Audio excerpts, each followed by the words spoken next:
neutered. Yes, ma'am. Without your permission. And she caused you a great deal of stress when she refused to divulge the name of the people who she had given the dog to when your dog turned up astray and missing. What I gather from your complaint is you were not at home. The puppy was at home with friends of yours or roommates. Roommates. And they negligently allowed the puppy to escape the house. Yes. How old was the puppy at the time? 8 months. And how many people were supposed to be watching him? Just one of my roommates was at home at the time. And how did he let the dog out? He was going to India for a trip, and he was putting up a mailbox. We have 2 doors, and my dog got out because he left the top door open and the bottom door, and he got out while he was doing that. So he was negligent? Yes. On what date did he run away from your house? On the 25th of June. And how long had you had the puppy at the time? I'd had him for probably like 4 months. Where did you get him from? A breeder. And how much did you pay for him? Like $300. Are you sure? Yes, ma'am. Sorry. Mr. DeCarlos? Sorry. Yes. Paid $300. Did you get papers for him? Yes, ma'am. I have I'd like papers. to see them.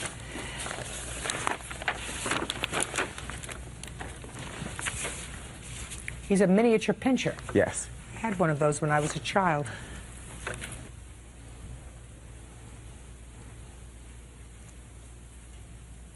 Okay, so June 25th, the puppy escapes. What did you do to find him? Well, when I found out, I was at the library when this happened. I came home and found that my dog was gone. And so I was like, oh my God, what happened? So I went, like, immediately put up flyers to find my dog around my block and everything like that. And my roommate did help me, you know, so he did feel bad, but I can't blame him, you know.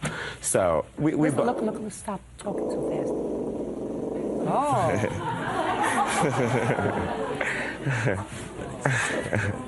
Doesn't like the camera. Probably not. That's okay. Phoenix. Feisty little thing. Anyway, so you put up flyers. What else did you do? I would put up flyers. What else did you do? I called. Who did you call? Someone that found my dog responded to the flyers, and they contacted me and let me know where they had taken my dog to. Okay, so you yourself did not call the animal rescue, animal control. Oh, I called. I visited numerous animal shelters around where I live. Okay. And I called, like, the animal patrol, like, where I live, because I would figure, like, he'd be around in my area. But that wasn't the case at all. So somebody saw the flyer with the dog's picture and called you. Yes, ma'am. On what date was that? I'm not sure of the day exactly. Well, it becomes important in this scenario. Okay. It was probably like 2 to 3 weeks later, after the 25th. 3 weeks later? Yes. So we're now mid-July. Yes. Okay. And the person who called you, just for the purpose of this, said that your dog was injured? Right. They had told me that he had been clipped by a car, and he was fine. Like, he was, by the time they took him to the animal hospital, like, he was walking and he was fine. And they told me that they had admitted him and they gave him to a nurse, and she took him home. And then they gave me the number of the place, so I called, and she definitely agreed. She said I took him home and I cared for him or whatever. And then she gave him to Sharon Yaffe. Okay. Sorry. He's really not happy. Why don't you take him out, okay? No, sorry. Got a heart of a lion, that little guy. So the person at the animal shelter, they took care of your pet who had been injured. Yes, ma'am. And somebody was wonderful enough to take him home, nurse him back to health, and then turned him over to the defendant. Yes. Miss Yaffe, you work for the shelter? I work for a shelter. And who was it that gave you the puppy? A co-worker of mine who was working at the animal hospital when the animal was delivered. On what date did you take custody of him? July 3rd, which would have been a Monday morning. Okay, go ahead. The prior weekend, the co-worker at my weekend job, which is an emergency animal hospital, advised she had been recuperating a dog at home for 10 to 14 days, wanted to know if I would be able to find it a home. And I told her, if it's something small with a nice disposition, nothing that bites, I can always find something small a home. I did have a friend of mine who has a geriatric miniature pinscher, and that would have been my first outlet for the dog. I picked the dog up that morning from the animal hospital, which would have been Monday morning. The animal had already been neutered. The animal had been neutered at the animal hospital? Yes, ma'am. So before you took custody of the animal, it was neutered? Correct. Go ahead. I picked the dog up. I called my friend and let him know what I had. He contacted his wife. He has a daughter at home who's like 10 years old. And they said they would try the dog out. So the gentleman came and picked the animal up from me that same day. Okay.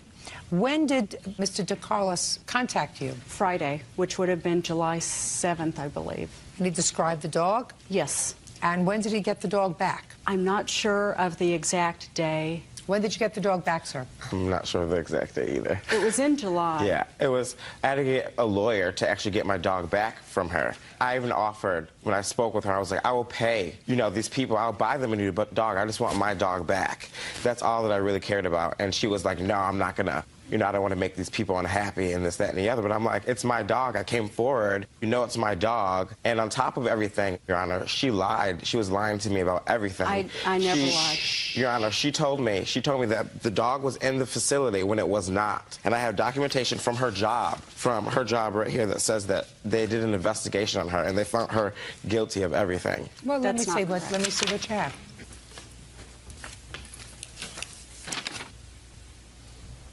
Ms. Yaffe, you did not make the dog available to the plaintiff when he called you. You want to tell me why? The animal had been in the home already. 4 days. 4 days. 4 And days. I was really apprehensive about contacting the people and letting them know that an owner had come forward for the animal. They've got a 10-year-old daughter.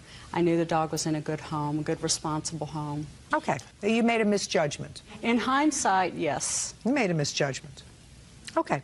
I see Mr. DeCarlo said what this says is that they conducted an investigation to determine whether or not Ms. Yaffe's actions were within departmental guidelines of the animal control. And it says that the actions of the employees were not within our best policy nor our best practice of the police department and animal control facility, and your complaint has been sustained.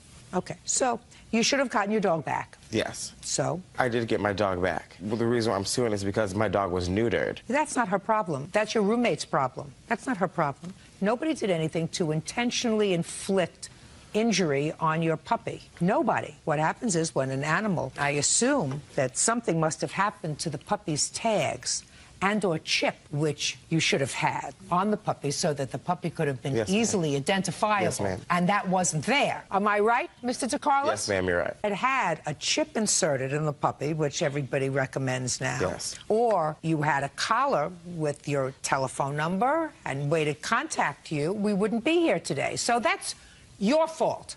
It's not her fault that your dog was neutered. She didn't neuter the dog. Right, but she knew it was taking place, like she knew about it.